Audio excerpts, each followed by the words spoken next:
계속해서 부지런히 통독을 가보도록 하겠습니다. 요한복음 19장 18장부터 예수의 순환 기간에 들어가죠. 오늘은 빌라도 재판 위에 재판석에 섰던 예수를 보고 빌라도는 그에게 범죄의 사실을 찾지 못해서 예수를 놓아주려고 했더니 유대인들이 소리질러 그렇게 되면 가이사 당신은 빌라도 당신은 가이사의 충신이 아닙니다. 왜냐하면 그는 이렇게 혁명을 하려고 그러고 밀란을 일으키는 국가 모반죄, 반역죄 여기에 이제 죄를 몰아 결국 십자가에 못 박아 죽이려는 그런 의도가 있죠. 15절 저희가 소리질러 말하되 없이 하소서 저를 십자가에 못 박게 하소서. 빌라도가 가로되 내가 너희 왕을 십자가에 못 박으리하. 대제사장들이 대답하되 가이사 외에는 우리에게 왕이 없나이다 하니.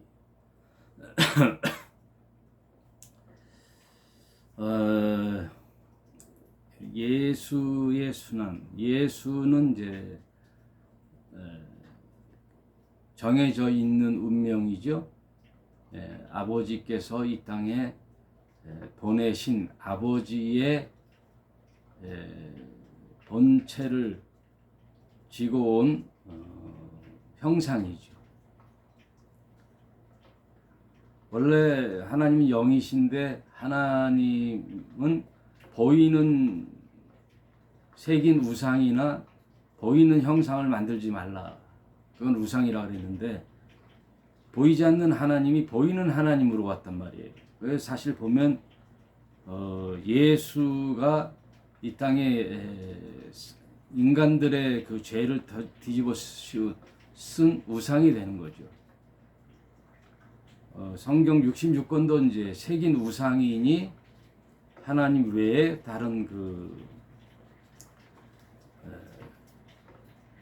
죽어야 할 마땅한 존재들이죠.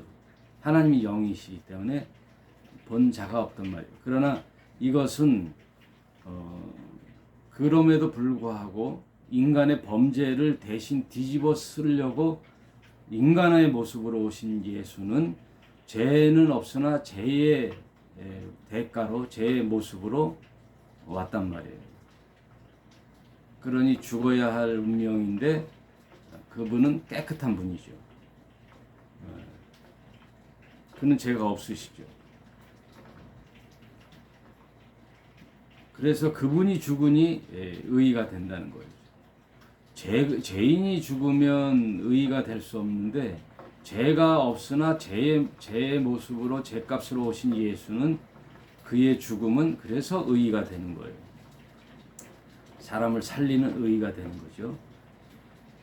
그러나 하여튼 이스라엘 백성은 하나님과 맺은 계약 백성인데도 불구하고 출애굽기에 보면 십계명을 가지고 내려오는 모세 앞에 모세가 이스라엘 백성들에게 그런 선언을 하지요. 너희는 애굽에서 종살이하던 너희 백성들은 내가 이끌어내어 그 애굽에서 건져낸 나 여호와이다. 그걸 잊지 마라. 그 나 여호와는 너의 하나님이 이제 되어줄 것이다. 너는 나의 백성이 되어다오 하고 시내산 언약을 체결하는 거죠. 나는 너의 하나님, 너의 왕, 너희는 나의 백성, 나는 너의 왕. 여호와 하나님이 왕인데 이들은 지금 뭐라고 얘기해요? 우리의 왕은 카이사입니다. 이건 엄청난 실언이죠. 이스라엘의 계약 파기지요. 하나님 왕이 아니라 가이사가 왕이라고 하니까 이것은 공동체 이스라엘의 전체 고백이 되는 거죠. 전체 고백. 거기에 동조한 백성들이 그렇습니다, 그렇습니다 하고 외치니 이에 예수를 십자가에 못 박히에 빌라도가 넘겨주더라. 말은 곧 그들의 정체예요. 그들의 정체성. 여러분, 나를 어떻게 얘기하느냐? 나의 말의 정체성이에요. 나예요.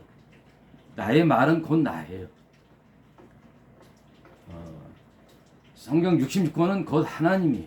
말씀은 곧 하나님이에요. 말이 따로 있고 사람이 따로 있는 게 아니에요. 그 사람의 정체성은 그 사람의 말에서 나오는 거예요. 그래서 베드로에게 바요나 시몬아 내가 복이 있도다. 주는 그리스도시요 살아계신 하나님의 아들입니다. 라는 그 고백 위에 내 교회를 세우리니 음부의 권세가 범하지 못하리라. 말 따로 사람 따로가 아니란 말이에요. 말은 곧 그 사람이란 말이에요. 그 사람의 인격이란 말이에요. 그 사람의 정체성이. 사람 따로 말 따로 나는 말을 비판했을 뿐이다. 그거는 궤변이죠.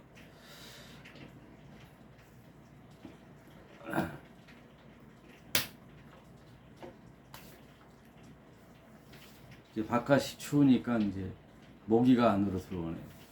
모기 한 마리가 왔다 갔다 하는데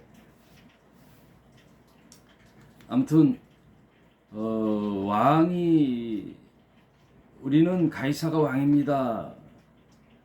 이에 빌라도가 넘겨주면서 저희가 예수를 맡음에 예수께서 자기의 십자가를 지고 해골이라 하는 곳에 나오시니 저희가 거기서 예수를 십자가에 못 박을새 다른 두 사람도 그와 함께 좌편에 우편에 못 박으니 예수는 가운데에 있더라.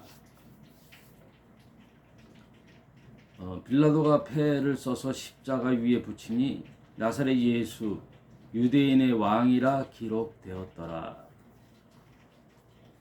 예수의 못 박히신 곳에 성에서 가까운 거로 많은 유대인들이 이 패를 읽는데 히브리와 로마와 헬라 말로 기록되었더라.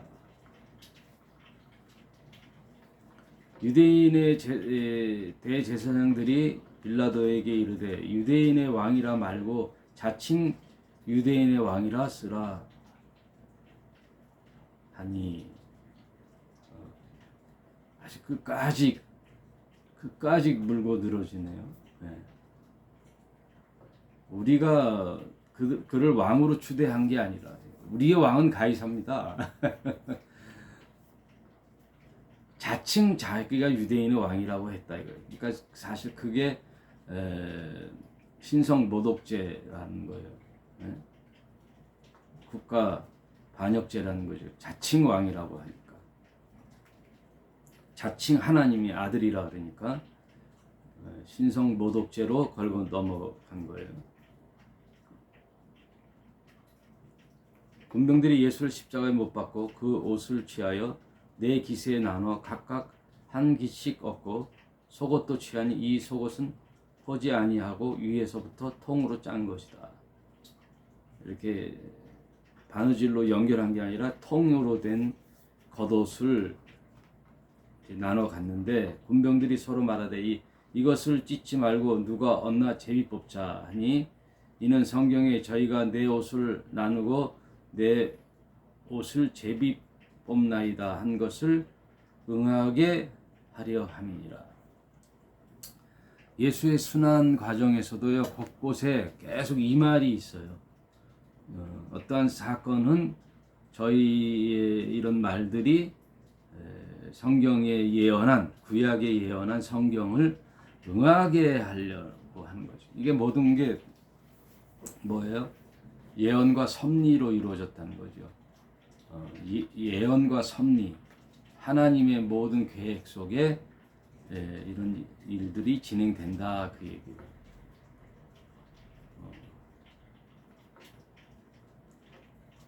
예수의 십자가 곁에서 그 모친과 이모와 글로바의 아내 마리아와 막달라 마리아가 섰는지라. 예수께서 그 모친과 사랑하시는 제자가 곁에 섰는 걸 보시고, 사랑하는 제자는 요한이죠. 여자여 보소서 아들이니이다. 또 그 제자에게 이르시되 보라 내 어머니라. 친어머니는 아니지만 이제는 너는 내가 사랑하는 제자로서 나의 어머니 육신의 어머니 마리아를 부탁한다. 그때부터 그 제자가 자기 집에서 모시니라.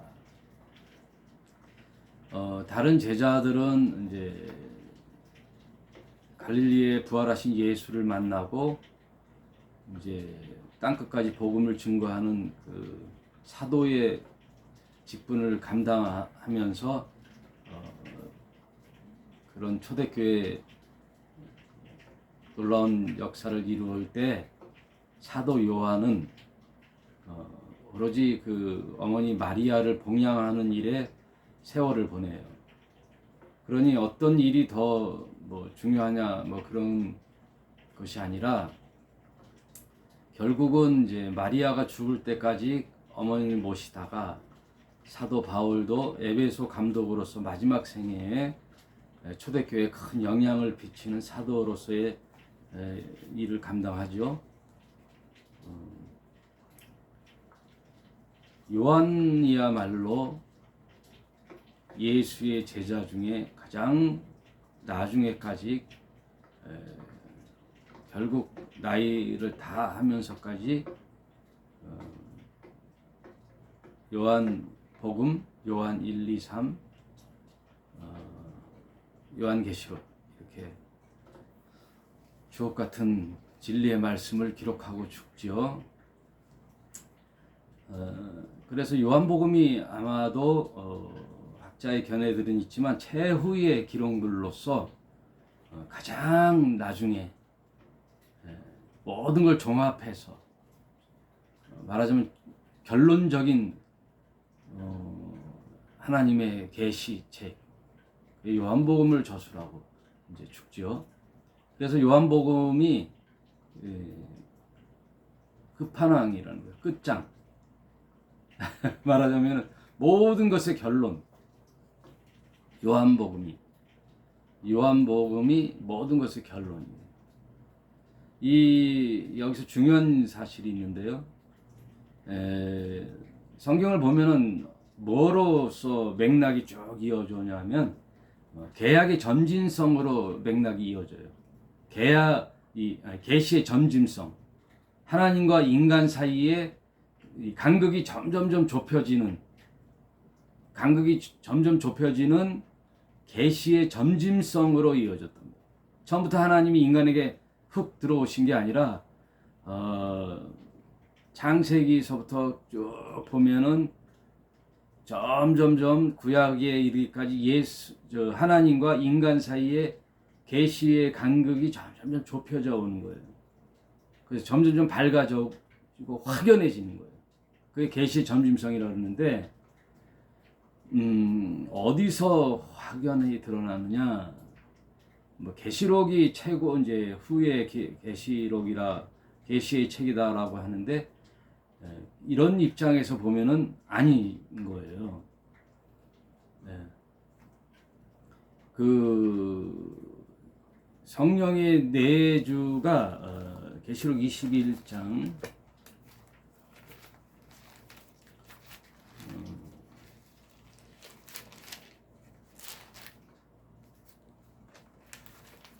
그 계시의 점진성이라는 건 뭐예요?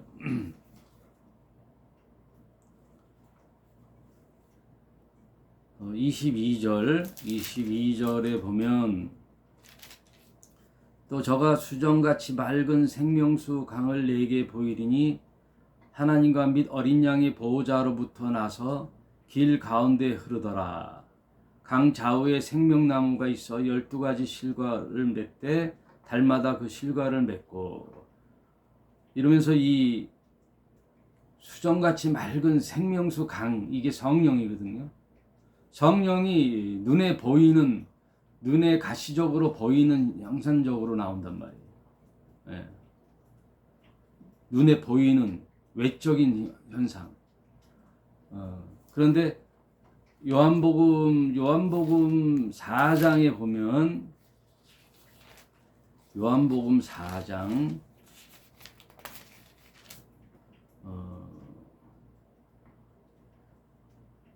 11절 여자가 가로되 주여 물 기를 그릇도 없고 이 우물은 깊은데 어디서 생수를 얻겠사옵나이까.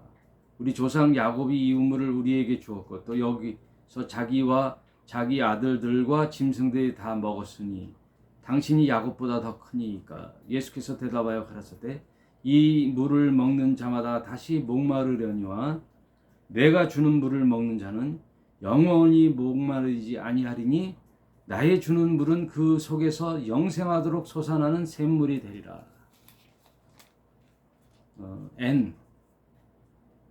헬라어로 성령, 영어로 안에 성령을 얘기하는 거죠. 외곽이 아니라 내적 성령. 그래서 요한복음 7장에도 보면은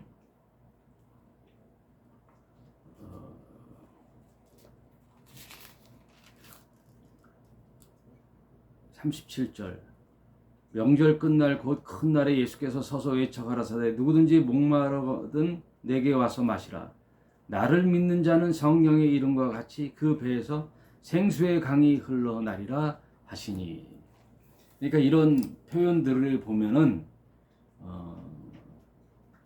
구약 때는 성령이 하나님이 기름 부은 자, 왕, 선지자, 제사장들에게만 기름 부음을 주셔서 그때 하나님의 대리자로서 발언들을 한단 말이에요. 하나님의 말씀을 대언한단 말이에요. 백성들이 아니라 특별한 자들만 이렇게 왕, 선지자, 제사장. 그러나 신약에 와서는 예수가 이 땅에 친히 그 하나님이 곁에 오신 거잖아요. 곁에 오셨어요. 안에 안 오셨어요. 눈에 보이는 곁에 오셨단 말이에요. 그 눈에 보이는 예수는 시공간의 한계를 보는 거죠. 2000년 유대 땅 유대인들에게만 보인 하나님이시죠. 그러나 예수는 떠나고 성령이 내 안에 내주하면 그게 그리스도란 말이에요. 성령이 곧 예수예요. 영으로 온 예수. 그 이름을 그리스도라 그러는 거예요. 그래서 예수를 그리스도로 한 묶음으로 하는데 사실 예수는 십자가에 죽으시고 그리스도는 성령으로 오시는 거예요. 다 그리스도로 내주하는 거예요. 그래서 내 안에 성령이 내주하심으로 오순절날 성령이 임하는 그 이유로 N성령, 인성령, 성령이 완전히 내 안에 들어와 합일 일체가 됐단 말이에요. 그러므로 그거보다 더 완벽한 간극이 무너진 하나님과 일치가 되는 계시의 점진성의 완성이란 말이에요. 그러므로 요한복음이 아마도 계시의 점진성인 맥락으로 보면은 최후의 최고의 책이다. 요한복음이 최후요 최고의 확증된 하나님의 계시의 책이다. 요한복음이. 그래서 요한복음이 위대한 거예요. 뭐 다 하나님 말씀으로서 중요하지만 어떻게 보면 대법원의 판결로서 헌법재판소의 확증을 짓는 도장을 받는 완결, 더 이상 요한복음보다 더 나은 계시의 완성도 있는 것은 없다. 그렇게 보시면 되는 거예요. 그래서 여러분 쭉 좀 읽어보시면 아들을 부탁하는 예수가 나오고 전에 말씀했잖아요. 십자가의 가상칠언이라는 게 있죠. 7마디 말씀을 하는데 요한복음에 그래서 마지막으로 다 이루었다라는 말은 요한복음에 있는 거예요. 요한복음. 예수께서 신포도주를 받으신 후에 가라사대 다 이루었다. 이 말은 대법원을 통하여 헌법재판소의 판결문처럼 마침 대법원의 확증 판결처럼 인류의 모든 문제, 하나님과 결별됐던 죄의 문제, 그리고 앞으로에 있을 모든 문제, 인류의 모든 하나님과의 관계에 있어의 서막들이 완결을 짓는 다 이루었다. 이 말보다 더 위대한 선언은 성경에 없는 거죠. 다 이루었다. 예수가 다 죄는 없으나 죄의 모습으로 오신 눈에 보이는 우상으로 온 예수가 그것을 인간의 죄의 모습인 거죠. 그것이 우상이 하나님 없이 살라고 하는 인간 자아가 우상이죠. 하나님과 관계없이 살라고 하는 인간의 마음의 자세, 독단적인 인간의 자세, 자기의 소견대로 살라고 하는, 자기가 심판자잖아요. 인간이 다 판결하잖아요. 옳고 그름을. 하다못해 신도 판결하죠. 이런 신이 되어야 돼. 신은 마땅히 이래야 돼. 인간이 판단한 인간 생각, 사람 생각이죠. 이게 우상이란 말이에요. 이게 사탄이요, 마귀요, 옛 뱀이요. 그걸 다 뒤집어 쓰고 예수가 죽고 그리스도로 부활하여 그리스도로 인간에게 내주하여 영원히 하나님의 신적 존재가 되는 영생의 길을 열어주는, 이게 성경의 마침이에요. 알파와 오메가이신 예수의 오메가란 말이에요. 완성. 영생의 길을 열어주는 일을 예수가 다 이루었다. 십자가에 달려 죽음으로 다 갚았다. 이거예요. 속죄 제사. 하나님이 받으시는 속죄의 제물이 된 예수. 그래서 다 이룬 거예요. 그래서 이제는 자유예요. 자유.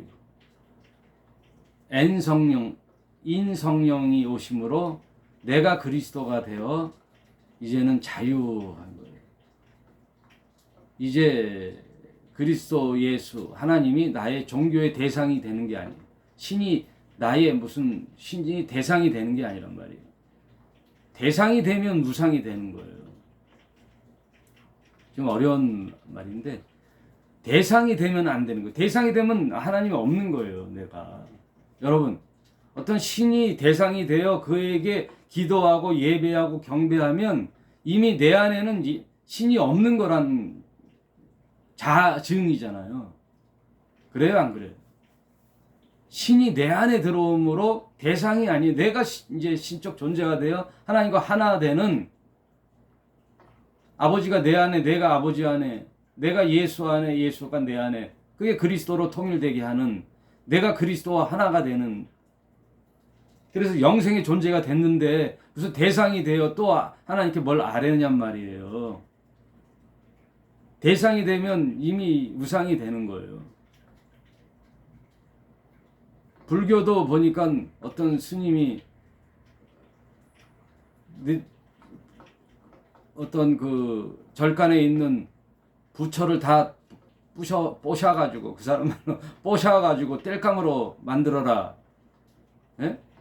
대상이 되면 우상이 된다니까요. 내가 하나님의 신적 존재가 되는 거예요. 하나님 그리스도가 내 안에 들어오므로 하나 되어 내가 영생의 존재, 영생의 삶을 살아내는 거예요. 지금 앞으로가 아니라. 그래서 재림 예수를 기다리는 게 아니고 나중에 죽어 천국에 가는 게 아니란 말이에요. 지금 하나님의 나라 통치가 내 안에 이루어졌기 때문에 나의 일거수일투족, 나의 하는 이 말이 곧 나란 말이에요. 내가 하는 이 말이 영생의 말씀이 되고 생명이 되고 그들에게 살리는 그리스도의 말씀이 되는 거란 말이에요. 사복음서처럼 내 강줄기의 말씀이 내 입에서 흘러나오는 거예요. 그래야 비로소 성경이 무엇인가를 깨닫게 되는 거예요. 지금 오늘날 개신교는 다 대상이 됐잖아요. 다 대상이. 십자가를 걸고 어떤 강단에서 대제사장처럼 목사가 가운을 입고 어떠한 신의 존재에게 경배하고 제사 드리는 대상이 됐단 말이에요. 성경은 그래서 카이로스와 크로노스의 시간, 이 역사적 흐름에 대한 결론도 있지만 다 내 얘기라 그랬잖아요. 이걸 잘 구분해서 여러분 안에 예수께서 오늘 말씀하신 다 이루었다라는 이 말씀으로 모든 것에 자유하되 여러분 안에 하나님이 계시고 성령 그리스도가 계심으로 여러분이 하나님의 나라를 이루어가는 여러분의 입에서 하늘 보좌의 생명의 물이 흘러 넘치는 여러분의 생애가 되시길 바랍니다. 여러분 성경을 좀 깊이 깨닫고 이거구나 하고 그 말씀 부여잡고 승리하는 저와 여러분이 되시기를 바라겠습니다. 오늘 여기까지 하도록 하겠습니다. 감사합니다.